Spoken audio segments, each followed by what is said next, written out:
Ayan, for today's video guys, ayan, sa nagtatanong po sa akin kung paano daw gagamitin yung arm kit therapy. Ayan po.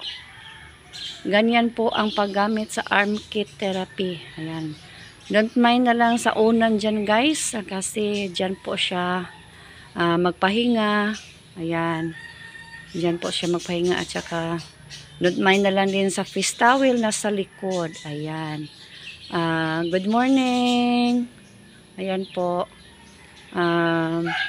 Yan po ang ayan, tinatali namin din sa ayan, tinatali sa lubid. Ayan. Yan po talaga ang ginawa niya. Ayan. At saka yung paa niya, ayan, may siya, may medyas. Ayan, nilagyan ko siya ng medyas para naman pag lumakad siya, parang diretso-diretso yung paa niya.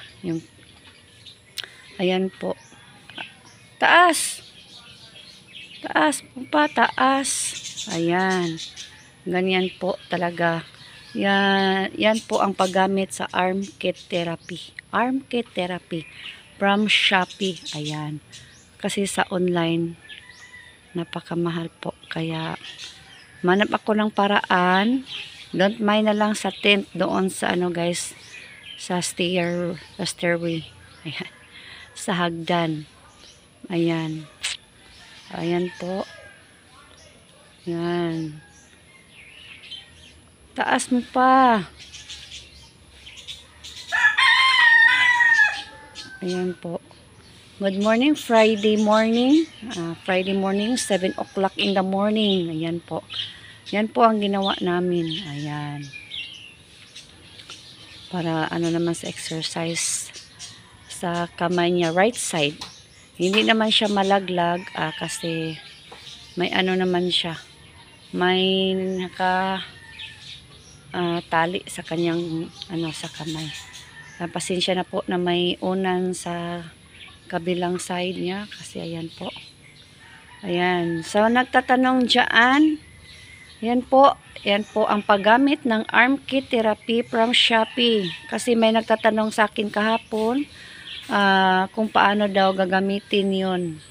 Ayan. Ayan po, yung tanong mo, ayan po, pinagawa ko na sa asawa ko. Ayan.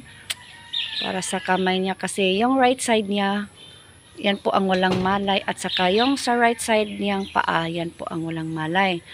At saka, yung nakita kayo dyan, ayan, yung white, ayan, yan po ang cardiotherapy. Cardiotherapy, yan po ang para sa paa niya, ayan. Pwede din yan sa kamay. Yung tulad ng pedal ng bisikleta, ayan po.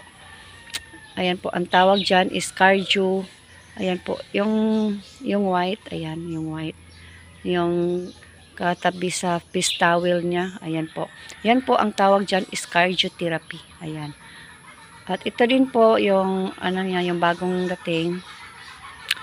Ayan, tawag dito is arm kit therapy. Ayan po. Sa nagtatanong sa akin kung paano to gagamitin, ayan, natanong na po kita. Pinakita ko na din po talaga sa inyo kung paano ito ginagamit sa mga stroke survivor. Ayan po. Hanggang dito na lang din po tayo guys. At ako po'y magpapaalam na. At ito po si Kike Channel. At magpaalam at mag-iwan po sa iyong lahat. And may God bless you and stay safe always guys. Mag-ingat tayong lahat. Lalo na ngayon na palaging umuulan. And happy Friday everyone. Thank you so much for the support. And God bless us all. Bye everyone.